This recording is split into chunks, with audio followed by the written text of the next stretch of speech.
Hello everyone and welcome to this new lecture. In this lecture, we will discuss edge detection. So in the last class, we have started with image segmentation, and in the last class, we have discussed about the point detection and line detection. So before starting with the edge detection, let's define the edge first.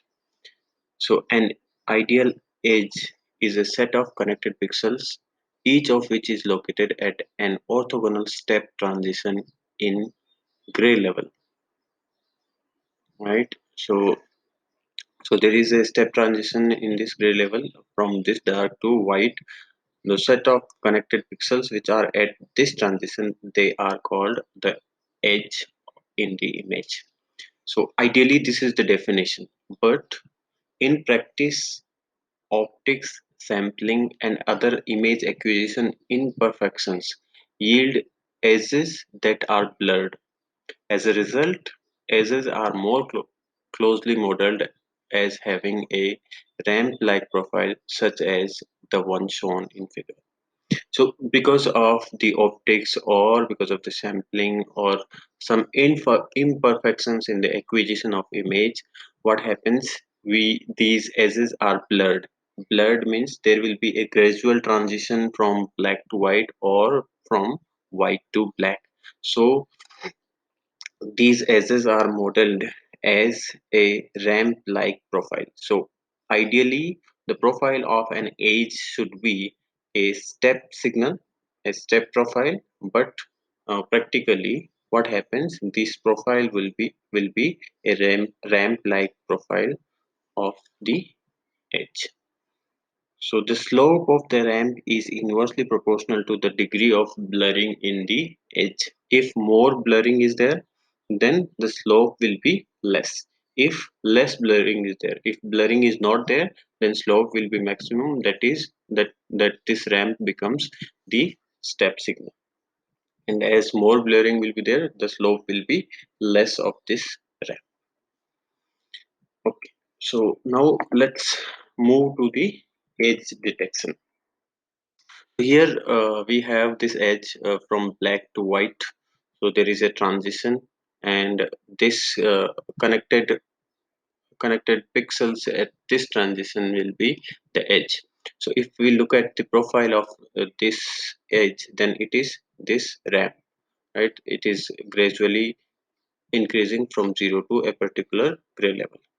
Now, if we find the first derivative of this profile, then since this is constant here in the starting, it is constant, so its derivative will be 0.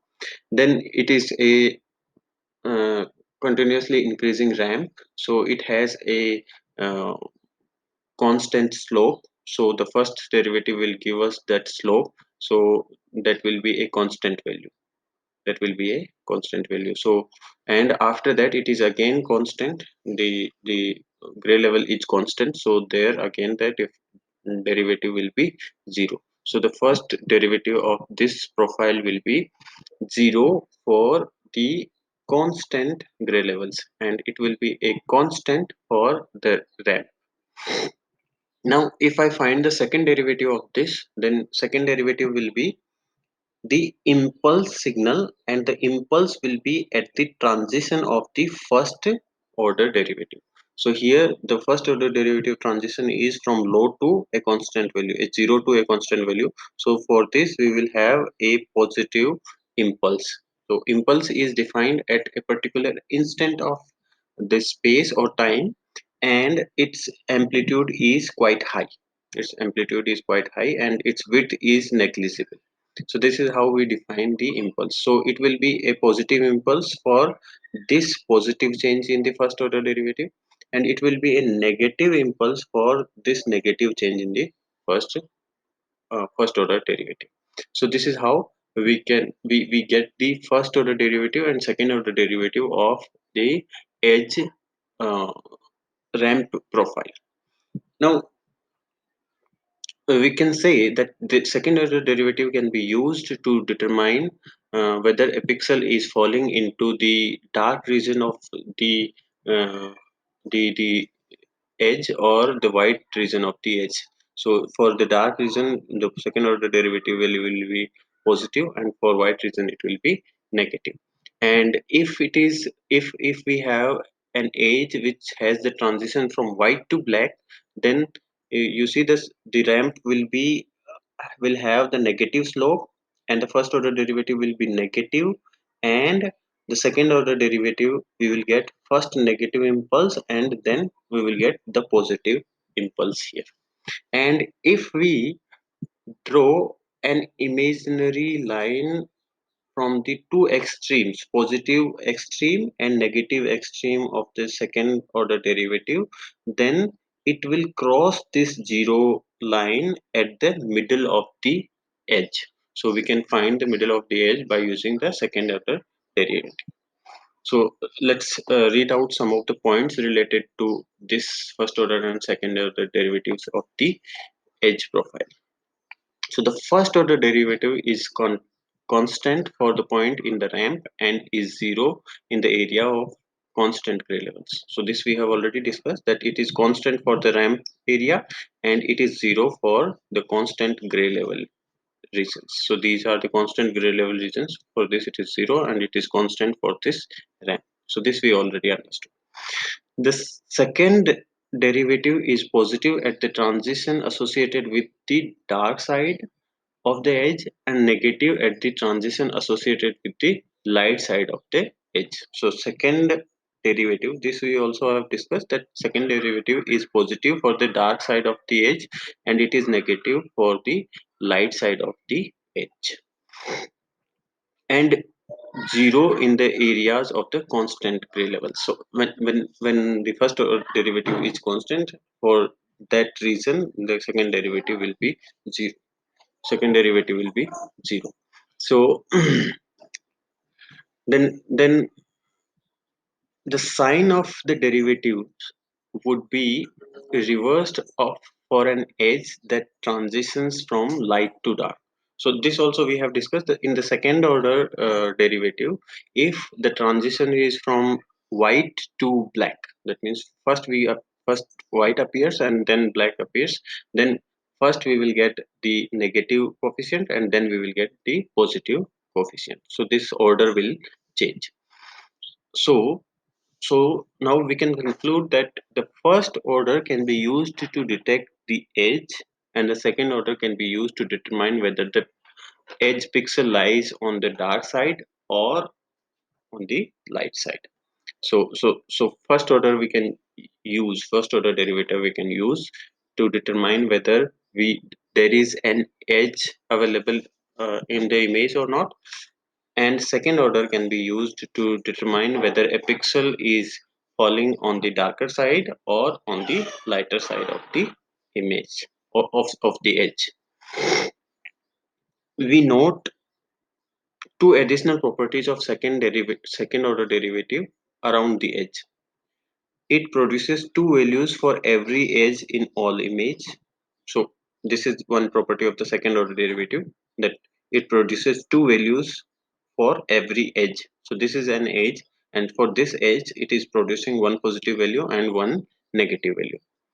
An imaginary straight line joining the extreme positive and negative values of the second derivative would cross zero near the midpoint of the edge. So this also we have already discussed, that if we join the two extreme of positive and negative of second order derivative, then it will join this zero at the middle of the edge. So we can identify this middle of the edge by this second order derivative.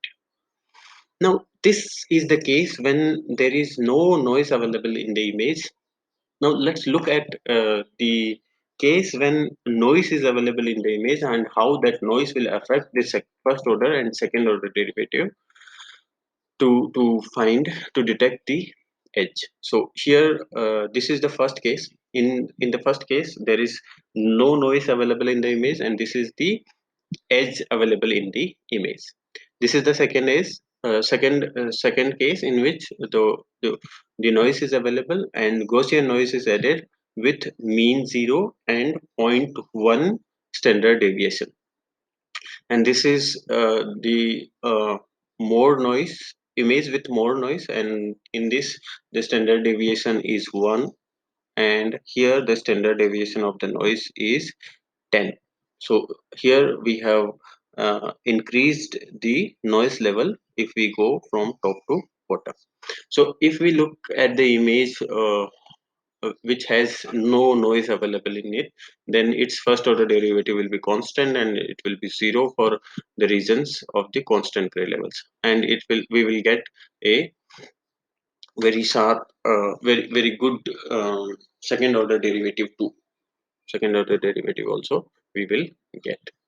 Now, if the noise is as noise is added, if the noise is added in the image, then you see here in the first order also the noise will appear. The noise will appear, and in second order we will get the noise derivative. The noise will appear as noise increases. So in this image, noise is more in comparison to this one. So as increases, the it will deteriorate the profile of the first order and second order derivatives. And here it is clearly visible. We cannot clearly distinguish the um, first order and second order derivative of this image when it has quite significant amount of noise.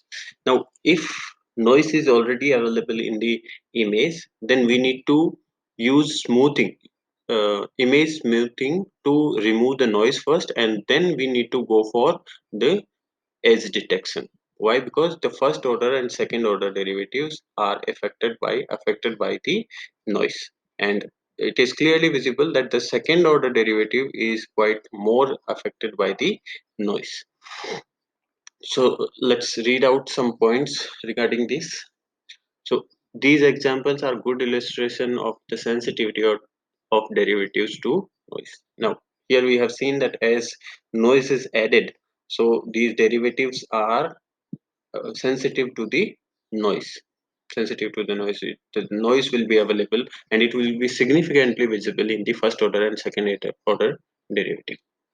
The second order derivative is even more sensitive to noise. So this we have seen and we have discussed that the second order derivative has uh, it is more sensitive to the noise. The last two second order derivative images and profile clearly illustrate that it would be difficult indeed to detect their positive and negative components, which are truly useful features in of the second order derivative in terms of edge detection. So in edge detection we have this negative and this positive component, and these are quite important in the edge detection. Now here if we look at the second order derivative of these images with significant amount of noise, then we will not be able to distinguish between the positive component and negative component, because here we will get so many components which are positive and negative. So this is the case in both these second order derivatives. Now from here we can conclude that in image the image smoothing should be a serious consideration prior to the use of derivatives in application where noise with levels similar to those we have just discussed is likely to be present.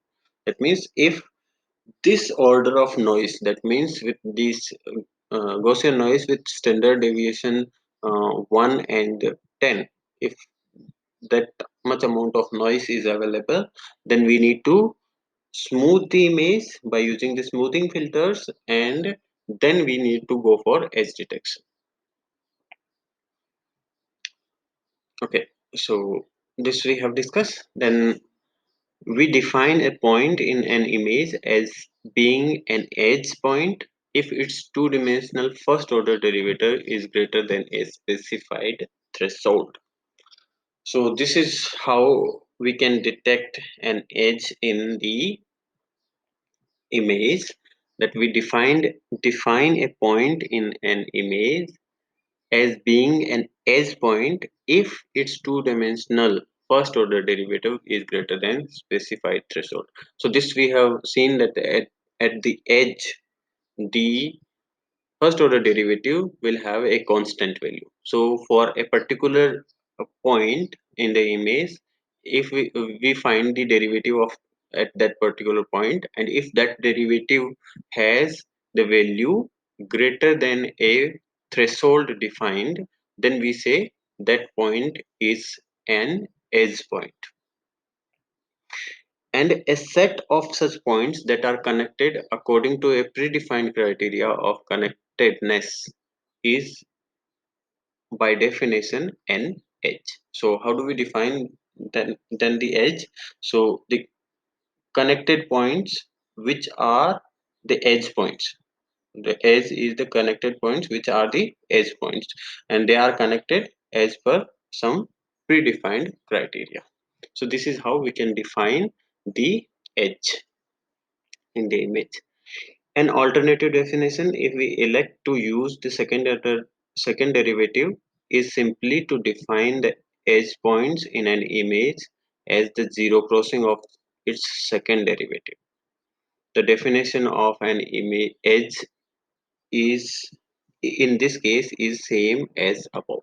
So if we want to define the edge by using the second order derivative, then it will be same if the second order derivative has the value greater than a threshold, then it will be defined as the edge point. And based on the positive and negative threshold, we can have the darker side pixels and the lighter side pixels, and the connected such connected pixels will be the edge. So same way we will define the edge with respect to the second order derivative. Now how do we find that second order derivative, first order derivative and second order derivative in the image is, we use gradient to find first order derivative, and we use Laplacian to find second order derivative in the image. So the first order derivative in an image are computed using gradient, and second order derivatives are obtained by using Laplacian. So hope this is clear. We use gradients to find first order derivatives, and Laplacians to find second order derivative. That's it for this lecture. We will meet in the next lecture. Thank you.